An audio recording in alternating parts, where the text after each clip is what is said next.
बाबा शिव को याद करें और सदा आनंदित रहें। देखिए, रिश्तेदारों, परिचितों या दोस्तों को या जो अपने लगते हैं उनको कैसे पहचाने कि हमारे वास्तव में हैं कि नहीं है। सही पूछा जाए, इस मायावी दुनिया में पहचानना बहुत मुश्किल है और पहचानने की कोशिश करते रहोगे तो समय ज्यादा खराब होगा। बेहतर है कि जिंदगी में याद रखो, अपना स्वास्थ्य अच्छा रखो और अपने धन की स्थिति को मजबूत रखिए। दो चीज अगर आपकी मजबूत होगी तो दुनिया आपकी मजबूत होगी, अन्यथा आपको धक्के खाना है और दुख भोगना है। मेरे अपने व्यक्तिगत अनुभव हैं, इसको जीवन में प्रयोग करके देखना, आप सफल होंगे। अगर आपके पास पैसे की स्थिति कमजोर है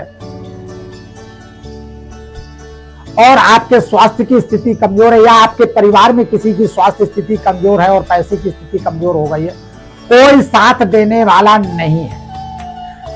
चाहे 50 साल तक किसी रिश्तेदार को खूब पकौड़ी खिलाते रहो और खूब इज्जत करते रहो, खूब मान्य समझते रहो और खूब श्रेष्ठ समझते रहो और खूब भगवान मानते रहो, तुम्हारे ऊपर जब मुसीबत आएगी तो वो मान्य या महान वो सब पीठ मोड़ के चले जाएंगे। ये मेरे प्रैक्टिकल अनुभव है।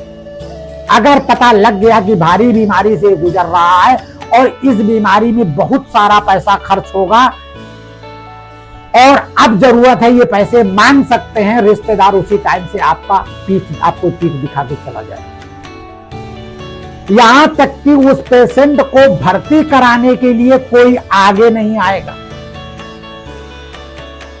4 बच्चे 10 बच्चे, तमाम फैक्ट्री चल रही है, लोडर चल रहे हैं और तमाम सारे टैंकर चल रहे हैं और फैक्ट्रियां चल रही हैं और उनसे पूछो कि भैया ये बीमार है, इनको कहीं भर्ती कराओ, तो कहते हैं हमारे ऊपर कभी कुछ आया ही नहीं, हम कुछ जानते नहीं, हम कैसे कहां अस्पताल में भर्ती करावें। अब आप देख लो जहां भर्ती कराना, नहीं तो कोई ऐसा हॉस्पिटल बताएंगे सड़ियल क्वालिटी का जहां पैसा ना लगता हो, सरकारी वाला, ताकि सरकारी वाला बता देंगे तो उसमें पैसा नहीं लगेगा। अगर इनको कहीं उससे अच्छे अस्पताल में भर्ती करा देंगे तो पैसा लगेगा, तब तो कहेंगे कि भर्ती तुमने कराया, कुछ सहयोग दे दो भैया, पैसा खर्च करा दो, तो कहते हमें कुछ पता ही नहीं।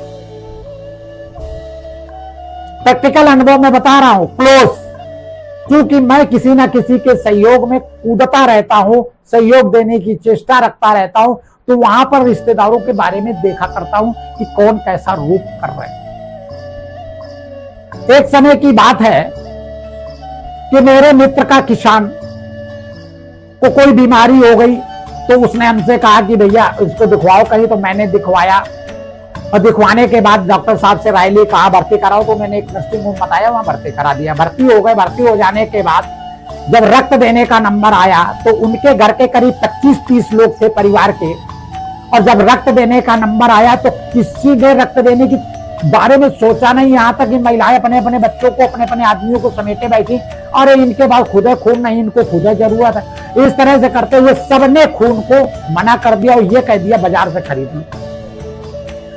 खून देने को मना करिए, बाजार से खरीद लो। हमने कहा अच्छी जगह से खून खरीदा जाएगा तो खून दिया जाएगा तभी मिलेगा। बोले नहीं, पैसा तो सब मिल जाता, आप देख लो। तो हमने कहा पैसा दे दो भाई, पैसा दे दो तो हम देख लें, कहीं व्यवस्था होती करवाते। तो पैसा भी नहीं है, खून भी नहीं देना चाहते हैं। अब आप समझ लीजिए, और देखने आए 80 किलोमीटर दूर से 2-2 गाड़ियां भरकर, ना पैसा दिया ना खून दिया।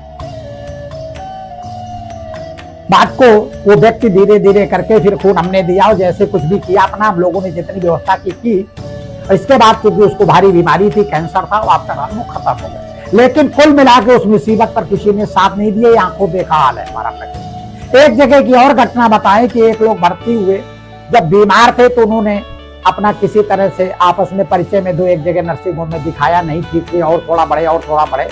रिश्तेदारों का तांता लग गया देखने वालों का, जिस अस्पताल में जाएं उसी अस्पताल में रिश्तेदार आ जाए। और रिश्तेदारों ने यहां तक कहा उनसे, चिंता मत करना, 1-2 करोड़ लगेगा, हम लगाएंगे। और तुम हमसे कहने में अगर संकोच करते हो तो अपनी दीदी से कह देना। यानी रिश्ते में वो जीजा लगते थे, अपनी दीदी से कह देना, पैसे की कोई चिंता नहीं। 2 दिन बाद डॉक्टरों ने एक अच्छे हॉस्पिटल से जवाब दे दिया कि आप कहीं अच्छे हॉस्पिटल ले जाइए, इससे भी बड़े हॉस्पिटल में बीमारी बढ़ी है।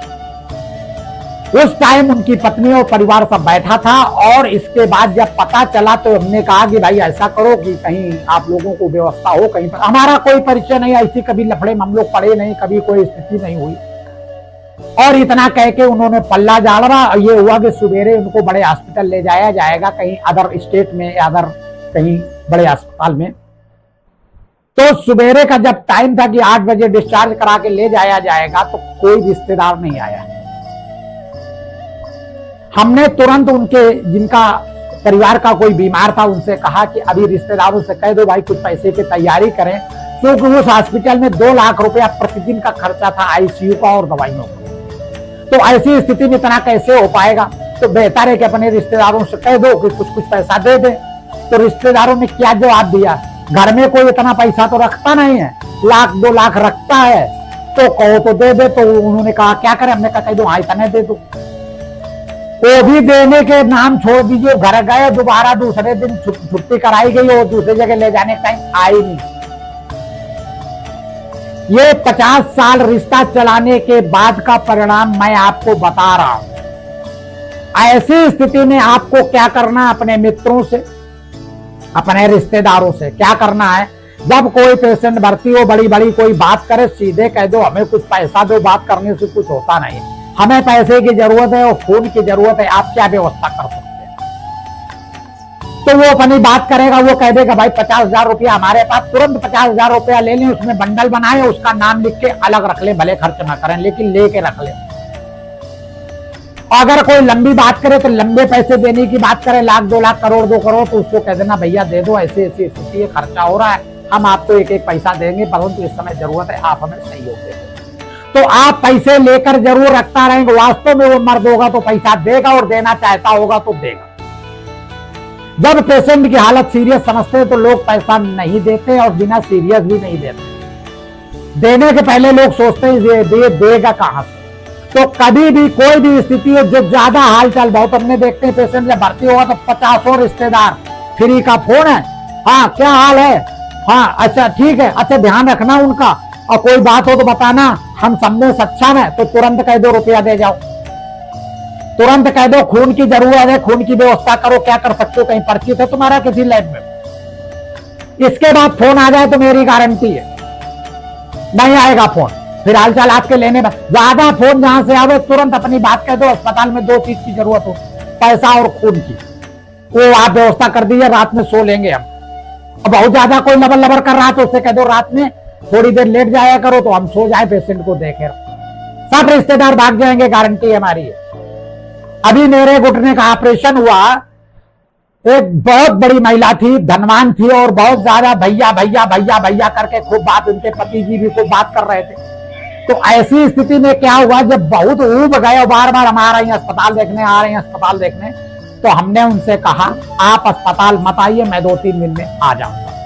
जब बहुत उन्होंने चरस बो दिया तो हमने कह दिया ऐसा करो, पैसा दे दो, 2,20,000 खर्चा हुआ है, पैसा को दे दो तो यहाँ पेमेंट कर दें हम, शायद 1 यूनिट खून की भी जरूरत पड़ेगी।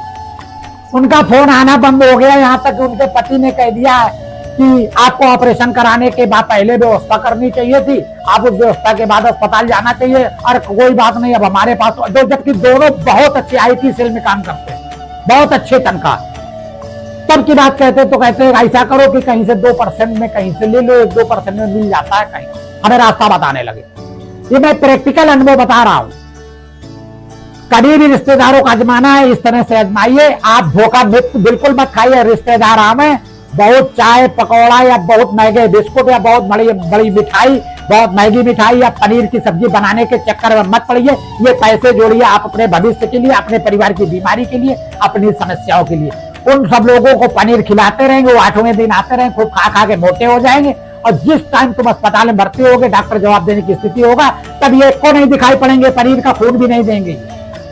इसलिए अपने बजट पर आदर सत्कार करिए। बहुत अच्छा खिलाने के बाद रिजल्ट कुछ आना नहीं, हाँ तुम गरीब जरूर हो जाओगे। एक रिश्तेदार आया है जो मांस खाता है तो उसको 1000 रुपया मांस खिला दिया आपने, जो पनीर खाता है उसको 500 रुपए पनीर और सब्जी और तमाम सामान खिला दिया, उसने खाया, पेट पे हाथ फेरा और चला गया। अब आपने 50 साल तक ये किया, 50 साल के बाद आपके पास बीमारी लग गई, तब आपको कोई 50,000 देने वाला नहीं होगा। तो वो जो थोड़े थोड़े पैसे आप बचाइए, कोई भी आप बेस्टेड खर्चे ना करें कि मुंडन कर रहे हैं तो पता लगा 50,000 रुपया तुमने मुंडन कर दिया, पता लगा भागवत करा दी, कभी इस चक्कर में पता लगा बर्थडे कर रहे हैं तो उसमें 10,000 रुपया खर्चा कर दिया। अरे आज के समय पर एक एक रुपया इकट्ठा करो, ये बर्थडे के 10,000 रुपए बीमारी आरामी परेशानी, जब मकान बनेगा तो आपके काम में आए। इन सब चक्करों में ना पड़ा। जब कोई शादी ब्याह करे सब अपने रिश्तेदारों हती बेहरे गुलाब को खिला पिला कर नमस्ते कर दे। हर चौथे महीना भागवत रामायण और रुद्राभिषेक और सब चक्कर में ना पड़े, अपने आप को धन से मजबूत करें। बड़े बड़े बातों नहीं हमने देखे हैं, धन से मजबूत करें, स्वास्थ्य से मजबूत करें, ज्यादा रिश्तेदार नातेदार से जुड़े रहोगे, ये सब खून पी के चले जाएंगे, कोई साथ नहीं देगा। तुम्हारे यहाँ कोई मर जाए या कोई ऐसी स्थिति आ जाए, तुम्हें कौन नहीं पूछेगा तुम रोटी कहां से खाओगे, क्या करोगे, क्या नहीं करोगे। हमने इस 50 साल की उम्र में सब कुछ भोग लिया है। ये ना कहना हमारे रिश्तेदार ऐसे इस कारण से तुम ज्यादा बोल रहे हो। तुम कुछ ना करना, रात को सोना, अपने दिमाग पे बुद्धि में जोर देना और अपने रिश्तेदारों को आजमा लेना, करके देखना, रास्ताएं तमाम बताएंगे, करेंगे कुछ और बहुत बहुत बाएं समेटेंगे। अभी एक व्यक्ति बीमार हो गए, 1 करोड़ तक देने की बात कर गए थे और जब पता लगा हालत सीरियस है और 50% बचने की स्थिति है तो दोबारा आई नहीं। यहाँ तक कह गए हमसे कहने में संकोच करते अपनी दीदी से मांग लेना। दीदी भी गायब हो गए, जीजा भी गायब हो गए और बड़े बड़े टैंकर चलते हैं, बड़े बड़े रेलवे के ठेकेदार और बड़े बड़े तीस कुमार खान। और जब उनकी मिट्टी जल रही थी तो अपना 3 किलोमीटर दूर बैठे थे। अब तो व्यक्ति मर गया ना, अब क्या जरूरत है। इन चीजों को ध्यान रखें और सदैव बड़े बड़े फंक्शन, इन सब चीजों को, बर्थडे और दुनियादारी के लफड़े में मत पड़े। अपने पैसे को बचाएं और सुरक्षित रखें। पैसा और स्वास्थ्य दो को बचाना बहुत जरूरी है। रिश्तेदारों का वेलकम ना हुआ तो बुराई बनाए। तुम सबके कामकाज में गए, वहां सबको एक एक चैन दे आए, एक एक अंगूठी दे आए। जब तुम्हारे यहाँ कामकाज होने की बात आई तब उनको काट दे रहे तो वो कहते भैया हम तो बीमार, हम तो बूढ़े हो गए, हम आ ही नहीं पाते, क्योंकि उनके बच्चों के सब कामकाज हो गए। अब तुम्हारा कामकाज होना रह गया। अब किसी के पास टाइम नहीं, किसी को आने की बात नहीं, या कोई ना कोई बात व्यवहार में लड़ाई झगड़ा या बात व्यवहार खराब हो गई, आपकी चैन भी गई, आपकी अंगूठी भी गई। तो अपना बैंक में डालो, सुरक्षित रहो और उतना दो जितना भूल सको। बाबा शिव को याद करें और सदा आनंद।